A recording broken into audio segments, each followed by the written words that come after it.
हिसाब से आज कोरोना की प्रॉब्लम बढ़ रही है, इसको महामारी ही बोल सकते हैं, क्योंकि पूरे देश में ये प्रॉब्लम्स बहुत तेज़ी से, इसको 1 से 1.5 साल हो गया। और आज इस समय सबसे बड़ी प्रॉब्लम है ऑक्सीजन सिलेंडर की। और ऑक्सीजन न मिल पाने की वजह से और ऑक्सीजन सिलेंडर की कमी की वजह से, ऑक्सीजन की कमी नहीं है, लेकिन कोरोना की जब ये वायरस, मतलब एक छोटा सा ही वायरस ही कह सकते हैं, जो जिसे हम आँख से देख भी नहीं सकते, जब ये शरीर में जाता है तो हमारे शरीर में म्यूकस जो कफ होता है वो शरीर को हमारे मतलब शरीर के फायदे के लिए वो पहले से होता है, लेकिन ये वायरस जो है वो हमारे शरीर पे इस तरीके से इफेक्ट मतलब इस तरीके से हमारे शरीर को प्रभावित करता है कि हमारे पूरे फेफड़ों का जो फंक्शन है वो बिल्कुल गड़बड़ा जाता है, बिल्कुल डिसबैलेंस्ड हो जाता है इस तरीके से। और हमें सांस फूलने की बीमारी बहुत तेज़ी से होती है, और जिन्हें सांस फूलने की बीमारी पहले से थी, या तो निमोनिया है, ये सारी कफ से रिलेटेड जो प्रॉब्लम है, जिनको सांस लेने में दिक्कत है, अस्थमा, इन लोगों के लिए तो बिल्कुल घातक ही है ये प्रॉब्लम। और पहली प्रॉब्लम क्या हो रही है, इसमें ऑक्सीजन की कमी हो जा रही है। ऑक्सीजन की कमी, ऑक्सीजन प्रॉपर है तो, लेकिन हमारा शरीर जो ऑक्सीजन मिल रही है उस ऑक्सीजन को हमारा शरीर अच्छे तरीके से अपने शरीर के अंदर नहीं ले पा रहा है, क्योंकि कोरोना हमारे फेफड़े को इस तरीके से बर्बाद किया है।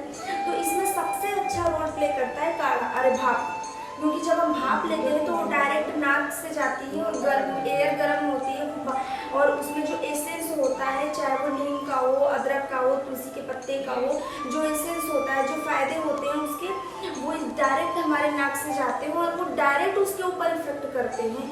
तो ये भाप मैं तो समझती हूँ कि भाप सबसे ज़्यादा अच्छा होता है, भाप और मालिश। तो मैंने अपने पिछले वाली वीडियो में नीम और अदरक का भाप बताया था। आज मैं बताऊंगी आपको अदरक और तुलसी के पत्ते का भाप, और इसमें हम अजवाइन भी ऐड कर सकते हैं, क्योंकि अजवाइन जिनको सांस फूलने की प्रॉब्लम होती है और जिन्हें सांस नहीं ले पा रहे हैं, उन लोगों के लिए अजवाइन सबसे ज़्यादा अच्छा होता है। अगर हम केवल हम अजवाइन का भी भाप दे सकते हैं, तो इसका जो मैं अजवाइन यूज़ कर रही हूँ, इसमें 1 टेबल स्पून अजवाइन रहेगी।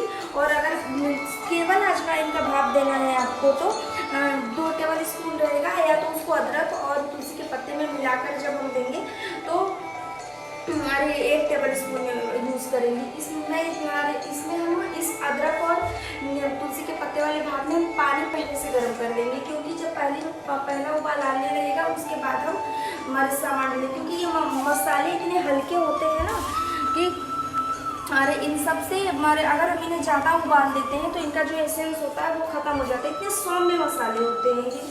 और भाप के लिए मैं पहले बता चुकी हूँ अपने काढ़े वाली वीडियो में और भाप वाले में भी, कि जो हमारी मुट्ठी की पहली लाइन होती है उतना हम काढ़े में यूज़ करते हैं एक इंसान के लिए, और उसका दोगुना यूज़ करते हैं हम भाप के लिए, ठीक है।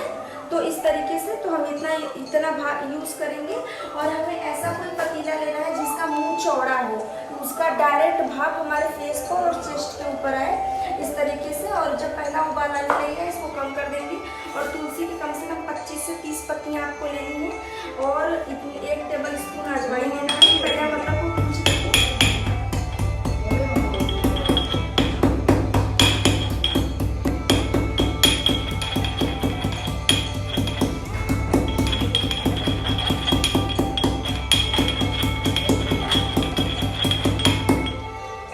अदरक को कूचेंगे, और अदरक कूचने के बाद पहले हम इसमें अदरक डालेंगे अपना,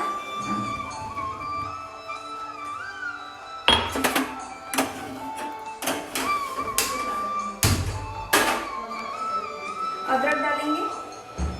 अदरक डालने के बाद हल्का उबाल, अब हल्का वो उबल तो पहले से ही रहा था, उसमें उबाल आने लगेगा। उसके बाद हम इसमें तुलसी के पत्ते डालेंगे। अब ये दोनों थोड़ा सा उबलने लगेगा, उसके बाद हम थोड़ी देर बाद इसका हल्का सा जब कलर आ जाएगा तब जा करके हम अजवाइन डालेंगे, एक ही साथ नहीं डालना। जैसे हमारे पहले अदरक डाल दिया, थोड़ा सा उबल गया, फिर तुलसी के पत्ते डाल दिए, जब ये दोनों अपना कलर पानी में छोड़ दिए उसके बाद हम अजवाइन डालेंगे। ये भी सबसे अच्छा भाप होता है। और भाप और काढ़े में इतना आपको ध्यान देना है कि आप जिस चीज़ का भाप दे रहे हो उसी चीज़ का काढ़ा दोगे। मैं अदरक और तुलसी का काढ़ा बता चुकी हूँ, और नीम और अदरक वाला काढ़ा मैं अपने आने वाले वीडियो में बता दूंगी, और नीम और अदरक वाला काढ़ा मैं पहले ही भाप बता चुकी हूँ। तो आपको इस बात में बिल्कुल जिस इतना खूबसूरत जो तुलसी के पत्ते का कलर है, जो अदरक का कलर है, वो इसमें आ चुका है। अब इसके बाद हम इसमें अपना अजवाइन डालेंगे। अजवाइन डालने के बाद इसमें हम 2-3 उबाल तक आने देंगे और अजवाइन डालने के बाद हम हल्का सा ढक देंगे। ढककर पकाना ज़्यादा अच्छा है क्योंकि उसका जो एसेंस होता है वो थोड़ा चला जाता है, तो हमारे जब एसेंस होता है चले जाता है तो वो प्रॉब्लम करेगा। तो भाप, ये वाला हमारा भाप हो गया। और आप अजवाइन का भी केवल भाप दे सकते हैं। और दिन में आप अगर उसकी कंडीशन हमारे पेशेंट की बहुत ज़्यादा ख़राब हो तो आप दिन में 3 बार दीजिए, सुबह, दोपहर, शाम। एक बार नीम का दे दिया, एक बार अदरक और तुलसी का दे दिया, एक बार अदरक नीम का दे दिया और शाम को अजवाइन का दे दिया। ऐसे आप चेंज करके देते रहो। उसी तरीके से अदरक और नीम के भाप के साथ उसका काढ़ा दे दिया और उसके साथ नीम और तुलसी के साथ उसका काढ़ा दे दिया और अजवाइन के साथ और भी मैं बहुत सारे हमारे पानी और काढ़े बताऊंगी उसके साथ वो दे दिया। आप चेंज करके देते रहोगे तो पेशेंट की कंडीशन बहुत तेजी से रिकवर करेगी और उनको ठीक भी बहुत तेजी से होगा। अब ये उबाल आने लगा है, जैसा कि हम देख सकते हैं।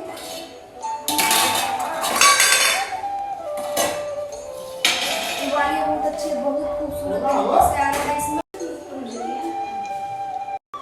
तो इसमें हम ढक्कू उबालते हमें ये चीज़ ध्यान रखना है कि पहले इसका ग्रीन कलर था, लेकिन अजवाइन का जब उसमें उबलने के बाद अजवाइन एक अपना भी हल्का सा सुंदर सा कलर छोड़ेगी। तो जिस हिसाब से हम देख सकते हैं कि इसका अब कलर बिल्कुल डार्क हो चुका है। अजवाइन भी बहुत अच्छे तरीके से पक गया है इसमें। अब हम इसको थोड़ी देर और पकाएंगे इस भाप को और उसके बाद ढक करके थोड़ी देर छोड़ देंगे। थोड़ी देर इसको और पकाएंगे, ढक करके ही पकाना है आज हमारे पूरे भाप को। मुश्किल से कुछ सेकंड तक, ज़्यादा नहीं, मुश्किल से फिर 10-15 सेकंड तक थोड़ी देर और पकाना है। बहुत अच्छे से उबाल आ रहा है, ये बहुत अच्छे से उबल रहा है। इसका कलर भी बहुत ज़्यादा नहीं पकाना है। इस बात का आपको ध्यान देना है कि उबलते जाए फिर उसका एसेंस पूरा चल जाए, फिर तब जाकर के आप भाप दो, कोई फायदा नहीं करेगा। इस बात का आप ध्यान दीजिए। अब ये हो चुका है और इसके बाद हम बंद करके इसको थोड़ी देर जब तक पूरे बर्तन में भाप अच्छे से बनेगी तब तक हम इसको थोड़ी देर छोड़ के देना बहुत जरूरी है। तुरंत नहीं देना क्योंकि वो उबल रही थी। अब ये जितने भाप है पानी का पूरा उस बर्तन में अच्छे से बनेगी और उसके बाद पेशेंट को सामने ले जा करके दे देना है। और इसके बाद मैं आपको बताऊंगी प्रॉपर तरीके से कि भाप देना क्या, मतलब हम भाप जब देते हैं किसी को या भाप लेते हैं खुद, तो क्या प्रॉपर टेक्निक्स होनी चाहिए और किस हिसाब से होना चाहिए, तब जा करके हम भाप देंगे। भाप बहुत अच्छे से हो चुकी है। अगर पेशेंट को देना है तो बैठा करके बहुत अच्छे से आप भाप पेशेंट को उनको या भाप जो है किसी टेबल पे आप रख लीजिए और आपको कोई मोटा कपड़ा, जी आप देख सकते हैं, कोई मोटा कपड़ा यूज़ करना है जिससे आपका भाप जो है वो बाहर न जाए। और हम इस पूरे बर्तन को और खुद को इतने अच्छे से कवर करेंगे कि जो हवा है, भाप की जो हवा है वो बाहर न जाए। और आपको जो फेस है वो नहीं बहुत ज़्यादा नीचे रखना है, नहीं बहुत ज़्यादा ऊपर रखना है, बीच में रखना है। और सांस जब लेंगे सांस तो एकदम लंबा लेंगे इस तरीके से।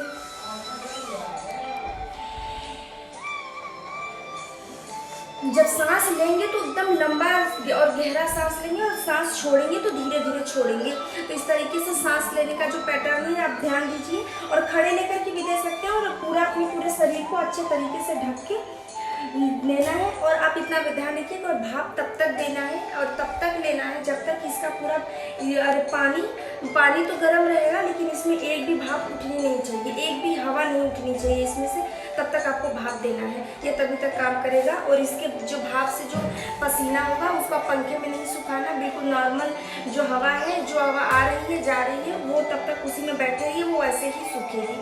तो ये प्रॉपर टेक्निक्स थे भाप के।